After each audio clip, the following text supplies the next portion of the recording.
Welcome to the Volt Performance online workshop series. Today we're joined by two fantastic researchers and practitioners in Rich Johnson and Paul Tofari from ACU. Really looking forward to this discussion around the preparation and performance in a condensed schedule. Rich and Paul, thanks for joining me today. Cheers, Selwyn.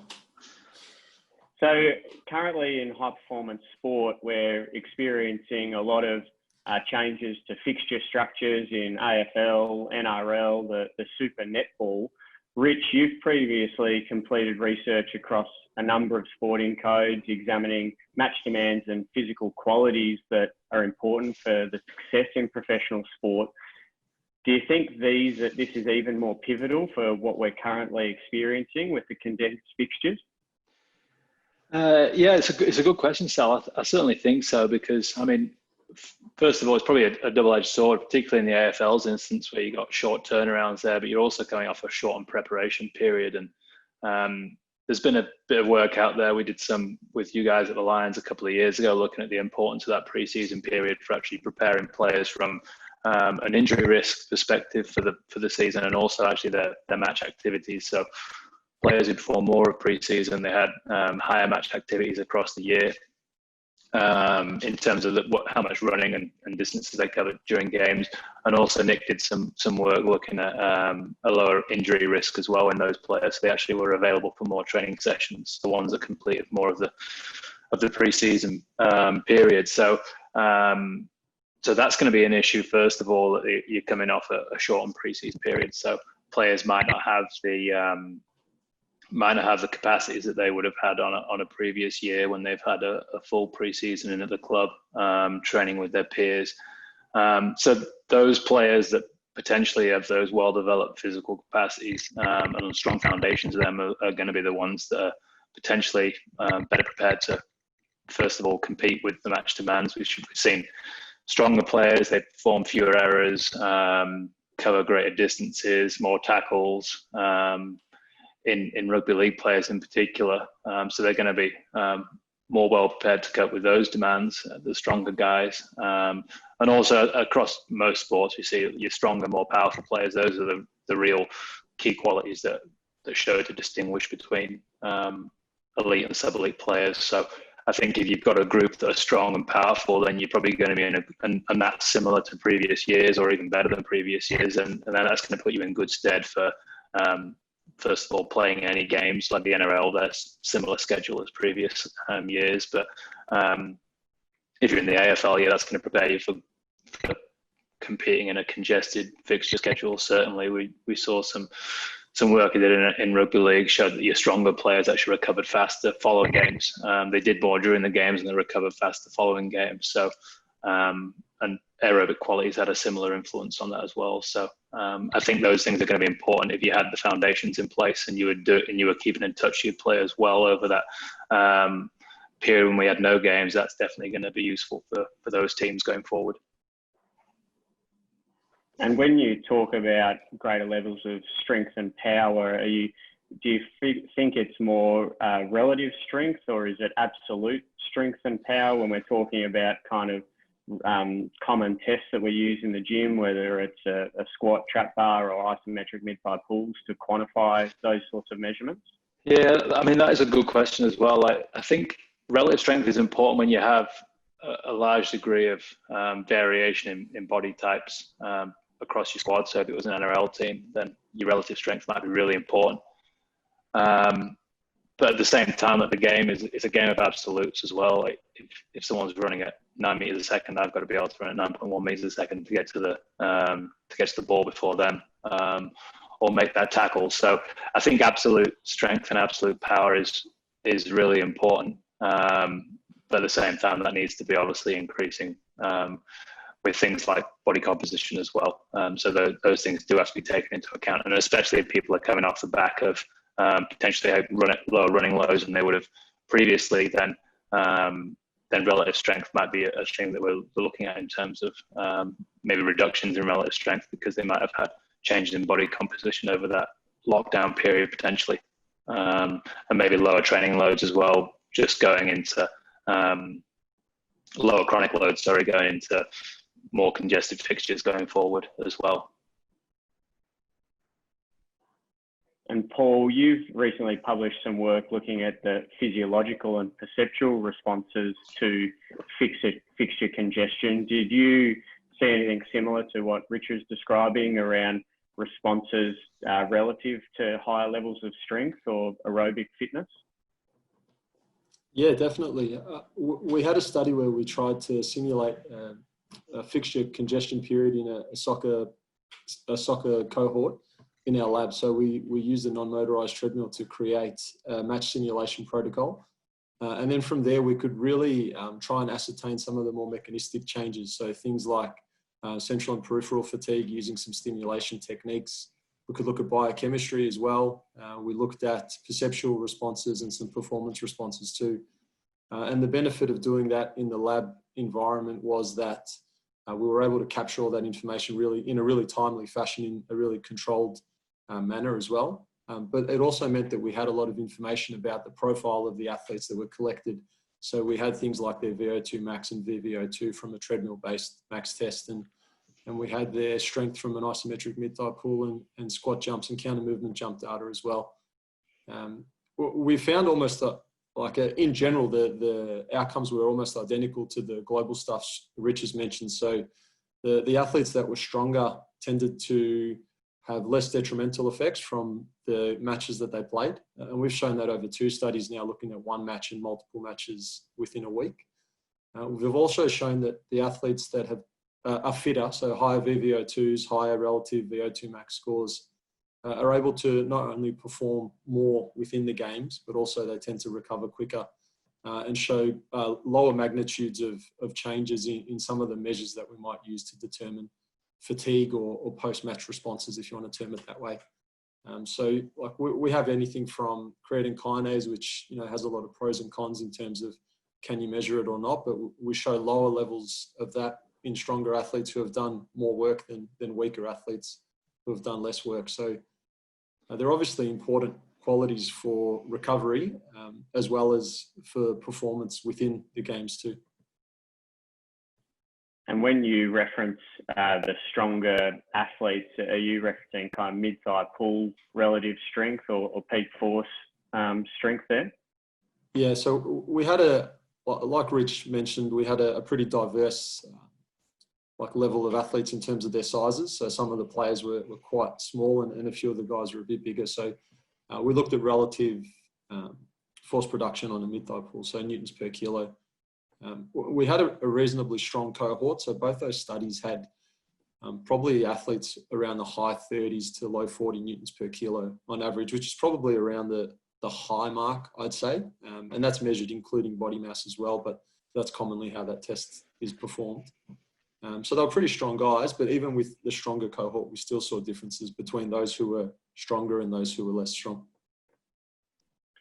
Do you think one of the differences between, I guess, using the match simulation with the non-motorized treadmills is the lack of contact or skill component within that? So yes, you're getting the physiological, I guess, expenditure from that sort of simulation, but you're not getting the decision-making fatigue element. How do you see that fitting into, I guess, putting it into a practical component for practitioners? Yeah, I think there's clearly limitations. So the way we tried to set it up within our lab was we used a curved non-motorized treadmill. So that allows a bit more realistic acceleration and deceleration from something like the Woodway Force, which is a tethered style of treadmill. So you still get relatively realistic accelerations and decelerations, which is where the muscle damage would come from. We have like an unlimited top speed that you can hit on those as well. So we had athletes reaching in excess of 30 k's an hour sprinting on the treadmill. So you still have that physiological component to it. Whether the decision making would add to it, I'm not sure. The contact, you could argue in European football that there's not heaps of that. So that might not have changed it so much, but there is a lack of change of direction, which we tried to overcome with more accelerations within that protocol. But even then, like the athletes covered around 12 kilometers on average. And you're still seeing some really big reductions in a lot of the measures that we looked at. And we still saw within that being stronger and fitter would still allow you to do more and help you recover quicker. So I think the applicability, like from our study and confirming things like Rich has seen as well, would suggest that like trying to develop those capacities, not just for performance aspects, but also to try and reduce the deleterious effects of the performance itself, is probably something that practitioners should be looking at. Yeah, just to add on from what Paul talked about there, there's been some stuff from Mitch Mooney in the AFL where they've looked at if players go into games fatigue, does that compromise activities and performance? And it suggests it does as well. And some stuff we've done in rugby league again showed that if players go into games fatigue, that not only is the physical output compromised, but also some of the technical stats as well. It'd be great to have some stuff on whether that's due to is it particularly in the tackle contest in rugby league, it's quite a physical skill, but is it also some cognitive component as well from that they're getting cognitive fatigue across having to be at their best for like in your instance here, so like a couple of times in 5 days, having to be at your best physically and mentally as well. I mean, you've got to think that it's going to compromise performance. So yeah, the better your players are recovering during this period, and the better they're prepared to recover, I think is going to be really important. As Paul alluded to with his that study that they did where you can control everything nice and tightly, so you can tease out some really interesting stuff from those lab studies, certainly. I know from your research, Paul, you took quite regular time frame measurements on strength and the biochemical markers. When we talk about integrating that into, I guess, an NRL fixture or an AFL fixture where at the moment teams are playing every 4 or 5 days, what's the best strategy with that? Because the assumption is that most athletes will recover within a 72-hour window, but as you both mentioned, there are individual variations with size, strength, power, fitness. So obviously recovery is individualized to a degree as well. And if we test in one time frame, do we actually miss some athletes who aren't fully recovered or are recovering within a certain time frame?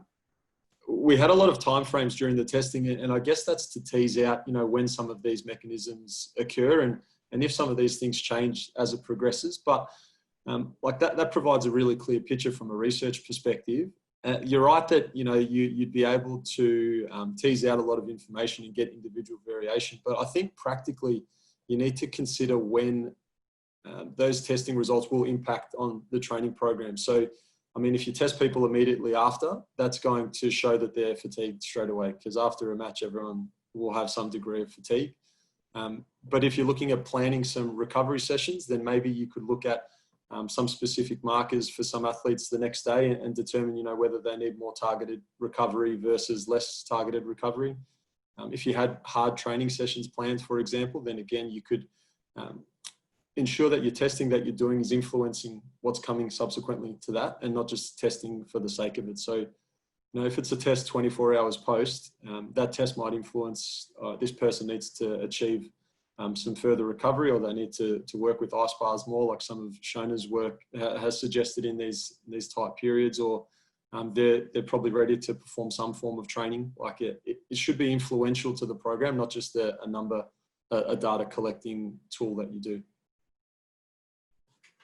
And yet to just add on from that as well, so when one of the studies we did was after games measuring how fatigued they were, or when they recovered after a game. And I think the furthest time point we had was 48 hours following the game when they were due to start their next training session. And we found that the guys that they had the lower end of the yo-yo scores, they had still CMJ and upper body power. They were still depressed at 48 hours post, and that's when you're due to start your next session. So that's when you're really in a pickle if you get these players that are turned up to training and they're still showing signs of fatigue from the game. It adds it puts a spanner in the works when you think of what you're going to do for that player during that training session. So getting them earlier than that, so you can actually then put something into place. So maybe 24 hours after the game, if you know where they should be at 24 hours after the game and they're not quite there, then that's when you need to start putting in some measures so that they're right for that next training session, whenever that may occur prior to your next game. And yeah, as Paul alluded to there, I think this is where recovery interventions are going to be really important. There's obviously been some research out there. Shona Halson did one with elite cyclists where they did ice baths following every training session versus no ice baths across an intensified training camp. And the guys that did the ice baths actually had better training adaptations. But then on the flip side, there's been some stuff from resistance training suggesting that if you use ice baths after resistance training, it potentially downregulates those adaptations that could occur. So there's always been that camp, like, yeah, you should do ice baths to help certain aspects of performance, and then you should avoid them if you're looking to adapt it. But whereas if you're looking to recover so that you can perform, then I think that's where things like ice baths are going to become, or contrast water therapy is going to become really important during these time periods when players are turning around on tight between days, between games. Yeah, I think the individual side you mentioned there, Rich, is important too. Like in our research, in general, you probably see most people recover by 72 hours, but we definitely had athletes who were starting the second match after that time period who were still well below their starting level on a lot of the tests that we measured them at. So they were still showing reductions in, say, isometric mid-thigh pull force or in squat jump height after 72 hours. So the individual side of things is really key as well in terms of that assessment versus just saying, well, the group on average is better. That's going to hold some guys in good stead and other people who are going to suffer a lot because of that approach. Yeah. And I guess that then comes down to the practitioner. Like, he has to be looking at, okay, why is this guy still fatigued 72 hours post? Is it, then you start to look at other information. Has he performed more match load than he would have been used to? Has he had poor sleep coming off the back of that game? Was it a game where he was sleeping in a room with someone snoring? So those are all things that the practitioner then has to work out as to why that has occurred. And if they can then if those are modifiable factors, then all well and good. But if it's something like he's got low strength and then that's combined with other things that create this perfect storm for him to be more fatigued, then hopefully you can get rid of the modifiable factors. And then maybe the strength is something that you can work on over time to get that player. But yeah, if you've got those players that, I mean, it's fairly consistent, the research showing that lower strength takes you longer to recover from games, that if you've got players that do have lower strength, and you've got to be scratching around to find everything else that you can modify to get them back to where they need to be, certainly. That probably leads me on to that question around identifying the factors within games that are important to possibly retrospectively assess if you are finding that certain players are taking longer to recover. So if we are setting up, I guess, a monitoring battery of internal and external workload metrics, what do you think is important to set up as a framework with if we don't have a lot of technology at our use and we have kind of GPS, diary, RPE, how's that looking from generating a monitoring battery? Yeah, I think they're obviously looking at their workloads during the game and whether that was what they were accustomed to. Or obviously, there's variation in any team sport you play in, whether it be soccer, AFL, or netball, or rugby league, that there's going to be variation from game to game. So that's when you start thinking, was that workload that they performed during that game or during that week what they were accustomed to?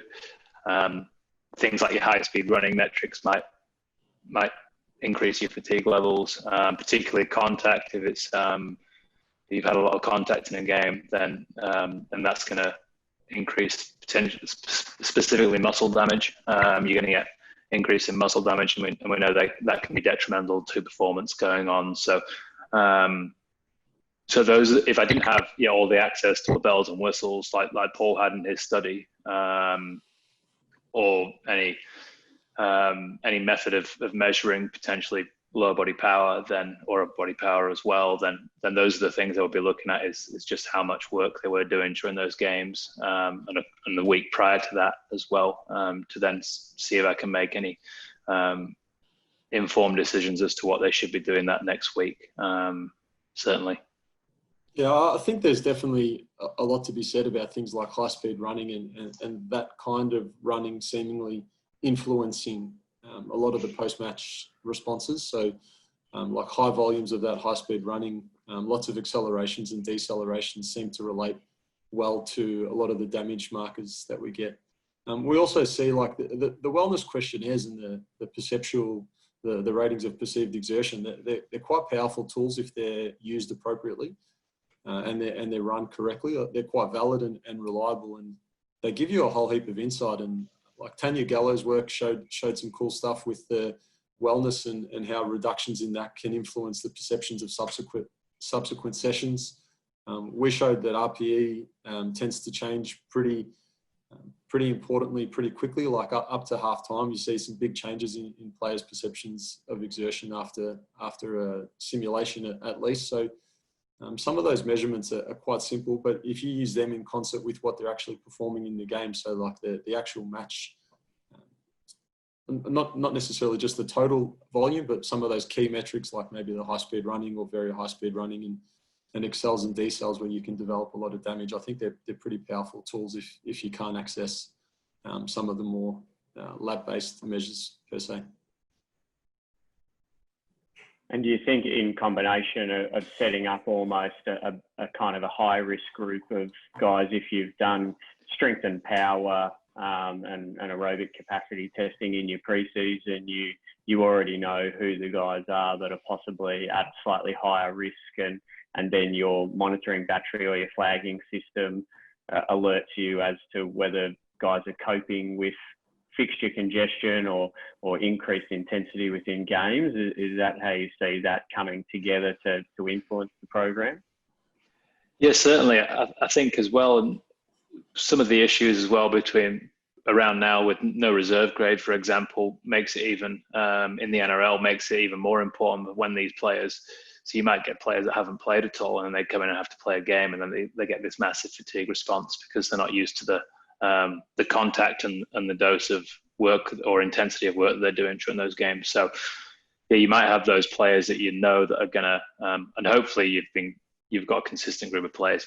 You've got a fair amount of data on them, so you do know who's gonna, or typically how they're gonna respond to games. And if you see that one thing for whatever reason is spiraling out of control, then like I said before, going back to some of those measures that Paul spoke about, the wellness, the RPE, and how we can then look into those, drill down into those metrics to see what we can modify for that player. And again, just comes back to having conversations with people as well, and just seeing sometimes these things aren't picked up in monitoring protocols. So having conversation with them to see where they're at as well, and what they could be doing differently to assist the wider group. And I think we talk about the strength and power and fitness as mitigators of post-match fatigue, but there's probably enough research to say that they might reduce someone's injury risk as well if they're stronger and fitter when they're performing a certain amount of load within a game or when they're playing a game. So you probably could flag them on, if they're underdone from a conditioning perspective, then they might have some risk factors, not just from how they feel after the game, but getting through the game as well. So I know there seems to be some rotation in terms of the squads that's occurring at the moment, with a lot of football teams having lots of in and outs with this highly congested period that they're not used to. So that could potentially be one way to bring people in who haven't had as much exposure to match demands, like Rich said, because of lack of second division exposure as well, if you're not playing from week to week. And yeah, there's some of that stuff on. Billy Hewlin did some cool stuff with the submax yo-yo, looking at injury risk, and you get reductions in chronic load, and then that leads to a reduction in your submax performance on a yo-yo test. That increases your injury risk as well. So not only is it detrimental to performance, but also your increases your injury risk. And those are things that you can implement across this period that obviously don't contribute too much to training load. And Amber Rowell's done some cool stuff in soccer that Paul might be able to talk about in more detail, looking at changes in the accelerometer loading patterns from the GPS during small-sided games to sort of flag people that are fatigued as well. Yeah, I think that stuff comes down to like almost monitoring without actually performing specific testing that might add to, already quite congested, not just a congested fixture, but congested training that's occurring during those times as well. So if you can pick up things that might tell you that player X or player Y is not in the greatest shape at the moment, or they're under a lot of fatigue, then that could be a really useful tool if it's within an activity that they're already doing. So Amber's the example that Amber Rowell used with some of her PhD studies was to look at accelerometer loads through standardized small-sided games. So the size of the pitch and the number of players was standardized across game to game, but you could see variations in player load and things like the vertical vector on the accelerometer load as well that was modified based on, and it matched quite well with other measures that we can see from neuromuscular fatigue. So things like flight time to contraction time or some metrics from jumps seem to line up well with the responses to those small-sided games based on the accelerometry load. So I guess that would bring up the point that if you're doing a small-sided game anyway, and if you implement it correctly and in a standardized fashion, then you might be able to pull out some of these metrics about how a player is progressing and how fatigued they are without doing a jump or without adding extra testing into that. The standardized fitness test is another example of that. Could be a warm-up prior to an activity, but you might pick up some good info there too. Yeah.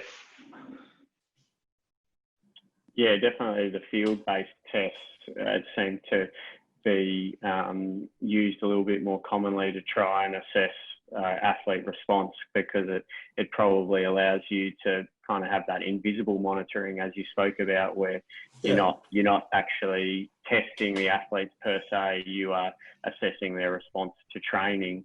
And I guess the flip side of that may be the use of VBT in a strength or a gym-based session, if you are using that for your primary upper body or lower body lifts as well, to a degree. Yeah, certainly. I think VBT is obviously useful because you can control the internal response to what has previously been hard to do with just providing sets and rep schemes for people in the gym. So yeah, controlling the concentric velocity or monitoring their concentric velocity to determine how fatigued players are, and that then influences their external workloads, I think is going to be really important during this time. Again, as Paul mentioned, it's sort of this invisible monitoring that you're assessing how ready they are to train without actually testing them. Probably one of the benefits of the VBT side as well is that, if you stop resistance training, or if you start to not train as much during that period because you're trying to play more and recovery is at the forefront of your mind, then we know those adaptations, especially the specific strength and power ones, will drop off pretty quickly. And if you don't do any gym or like a really abbreviated gym in 20-day period, then all of a sudden you're adding to the risk factors because you've reduced the training load that's going from the gym perspective too. So VBT would allow you to maintain some intensity, but control it based on, like Rich mentioned, the internal load based on the velocity that you're prescribing versus any external load, which won't take into account how the athlete's feeling. And there's other options there too. Like you can just ask the athlete how they're going, or use an RPE-based loading if you don't have access to valid and reliable methods of determining barbell velocity. I think it gives you a bit more control over that. Yeah, and certainly important during this time when you might be having players that have played twice in a week versus a player that actually hasn't played in the week, and they've got very different fatigue responses or very different training loads across that week as well. So that's where it might become really important as well when your squad's not quite so homogenous in terms of their workloads. And similar stuff can be done on the field as well with exposure, making sure they're getting exposures to high speed or very high speed running efforts. some stuff from Gaelic football showing that you need to be hitting a sweet spot in terms of exposures to high-speed running efforts in order to sort of prevent or reduce the risk of injury. And some stuff that Ryan Timmins done with the Dragons as well, looking at showing that chronic high-speed load is important for maintaining fascicle length as well in hamstrings, which we know is important for preventing hamstring injuries. So if we can sort of, and again, there's lots of moving parts here and lots of things that people are going to have to be thinking about. But yeah, I guess it comes back to you collecting all this information, and I guess it's a really pivotal point that you're actually assessing the information that you are collecting so you can make some informed decisions on your players. Yeah, you both make an interesting point around training consistency and the importance of regular training exposure and load, and that's probably the one element that's impacted by a congested fixture is you're going game to game and in 4-day or 5-day turnarounds, or for example, even in AFL where some teams are playing 3 games in the space of 8 or 9 days, you actually just going game, recover, game, and you, I guess, are losing that ability to dose training elements that you believe are important for performance or mitigating injury risk. How do you think you best address those components of dosing strength within, say, a 3 games, within a 9-day window, or even dosing small bouts of sprint exposure, as you mentioned, Rich? Is it about monitoring what they do in game, and if they don't hit it, then you try and dose it post game, or you try and find a time between games, and then vice versa with the strength exposure? What sort of volumes are we dosing compared to when they only play 2 games in an 8-day period? Yeah. I'll take the field stuff if you want, Paul, and then you can jump on and have a chat about the strength stuff. But Sure. And interject if I'm talking rubbish as well. I think probably the big thing, as I talked about before, Sel, is that you've obviously got variation from game to game. So you don't want to come into game one, and if you've got 3 games across a week like you typically see in European soccer, you don't want to come in on game one and go, oh, you didn't get any sprint efforts this game, so we need to go and do 3 or 4 after the game, and then they go and do 10 the next game. So I think it's understanding what the typical fluctuations that you would see across a set period, for example, across 2 or 3 games. What's the fluctuation that you're going to see in these high-speed efforts? And if their chronic load is dropping off, for example, you might say, right, well, at the end of this game, we're going to do 2 high-speed efforts because you didn't do any during the game. And it might be like you're doing that right after the game, so it's basically falling within that game dose.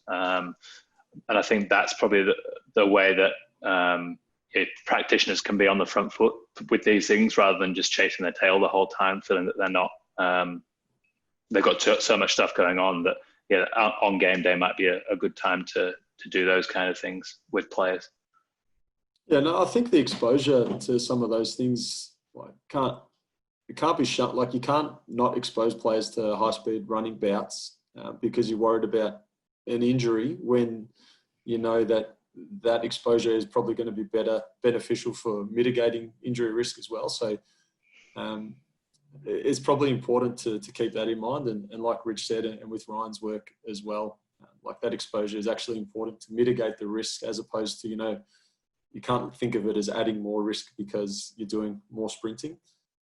In terms of the gym stuff, like, I think you can fall down a spiral pretty quick, because if you stop training for 10 days, the first session back is probably going to cause a fair bit of grief to players after that as well. So, reducing exposure a lot will mean that their ability to be accustomed to that exposure is going to be reduced as well. So, like, I'd say within a week, if you had one exposure that was at a reasonable intensity, and maybe that is controlled by something like a velocity-based protocol, or using a velocity-based testing device, then a single exposure is probably shown in the literature to be enough to maintain. And you know, we're not looking at improving capacity during a really congested fixture time. But if you can maintain some of the adaptations and also the ability to cope with that training because you're doing it in a semi-consistent manner, that'll allow you to jump back into it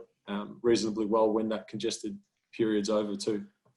Cool. And yeah, just to add on from what Paul was saying there, I guess it brings us back to the start, is that if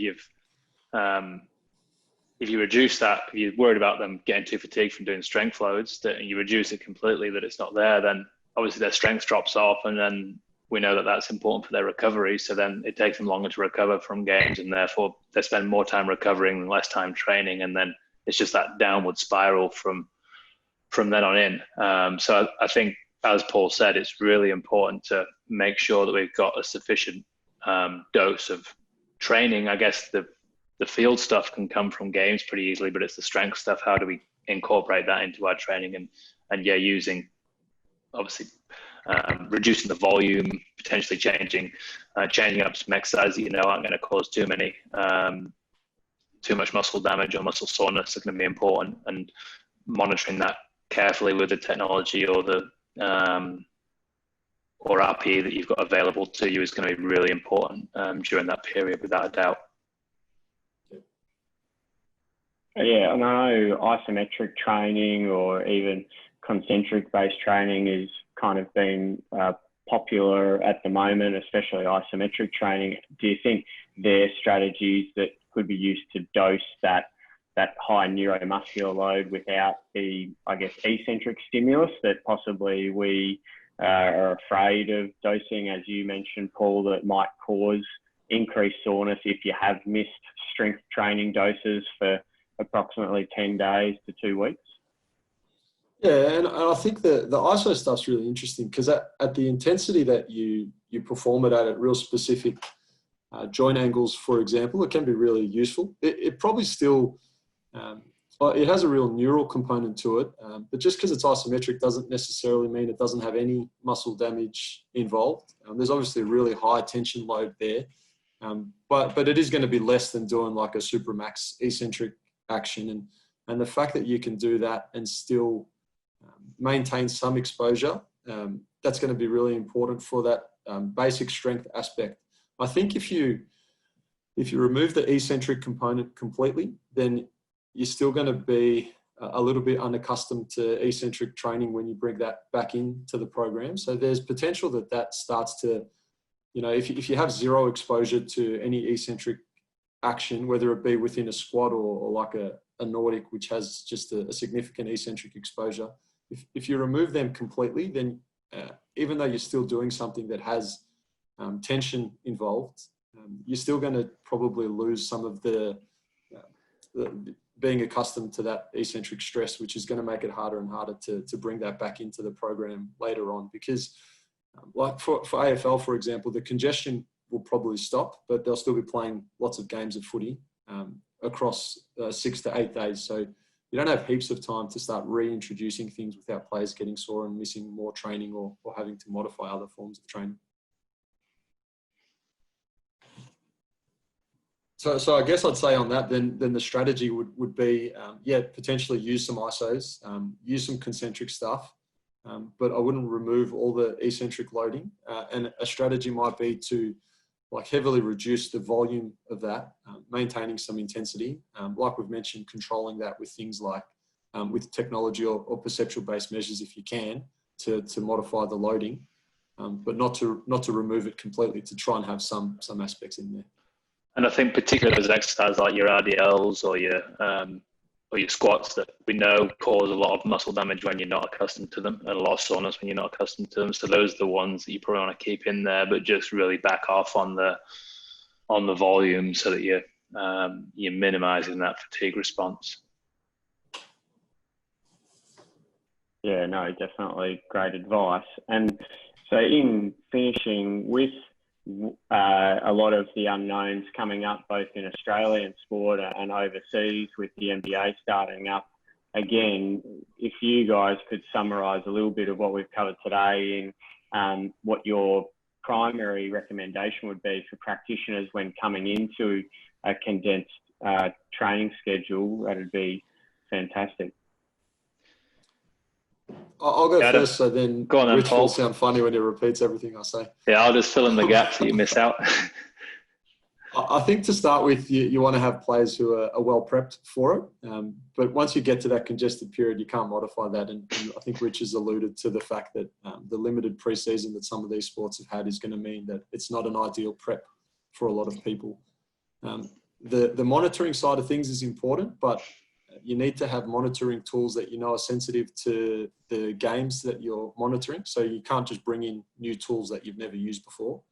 And I think any monitoring that you're doing, you need to ensure that you're using that information and not just collecting data for the sake of it. So if you do a test 24 hours post, it needs to influence what training you're doing or what recovery modality you take on that day. The training exposure from a resistance training perspective is going to be limited, but I think you need to maintain something like a session a week at a lower volume, at a reasonable intensity, and monitor that carefully to ensure you're not adding too much fatigue, but you're maintaining some exposure to maintain capacity versus trying to improve on it in that period, which will help you on the flip side of that. And yeah, I guess just to add on from what Paul said there, there's if you know a player is becoming more fatigued, if you're really looking at why that's happened and how you can modify that. So is it they were getting poor sleep? Okay, we can do some sleep intervention to try and promote sleep as best as we can across this period. We know how important it is for recovery. Is they've had poor nutrition over that period is why they sort of haven't pulled up well after that game. So definitely making sure that your monitoring is on song and that you're collecting information that you can then actually use to influence the training process is really pivotal, and looking at all those components together as to why they're influencing. It may be an output that you're looking at like peak power or flight time to contraction time, and how do those things influence that output is going to be really important. I think having sleep being effective, so education around sleep, you might be able to do sleep monitoring might be hard during this period because often makes players anxious. So maybe just educating them about good sleep hygiene, nutrition, obviously appropriate, and then I basically be throwing every single recovery strategy I can get my hands on at them. And particular those big ticket items like your ice baths. So we know there's some fairly strong evidence for them actually improving muscle function or accelerating the return of muscle function following exercise. So yeah, those are the things I'd be looking at implementing across this period, and also just keeping your toes and fingers crossed that you can keep as many players fit on the paddock as long as possible. Yeah, there's definitely a big degree of luck associated with some of the other, I guess, injury prevention and performance management strategies, and the advice that you guys have given today has been fantastic. It's a really interesting environment we're in professional sport across the world, and it's something that players are getting exposed to games and scenarios that they haven't usually been prepared for. So injury is inevitable. It's a component of how can we act quicker and how can we be as diligent as possible to try and mitigate that risk as much as possible, because keeping our best players available will hopefully mean that we're slightly more successful towards the back end of the season. But yeah, it's a really interesting time for high performance sport, and really appreciate both of your times today. Fantastic insight. All the best with the research that you're currently doing, and hopefully your lives haven't been too impacted by the current restrictions or lockdowns. I know, Paul, you're in Melbourne, so unfortunately things have changed for you. But yeah, all the best with everything you're doing at ACU, and really appreciate your time today.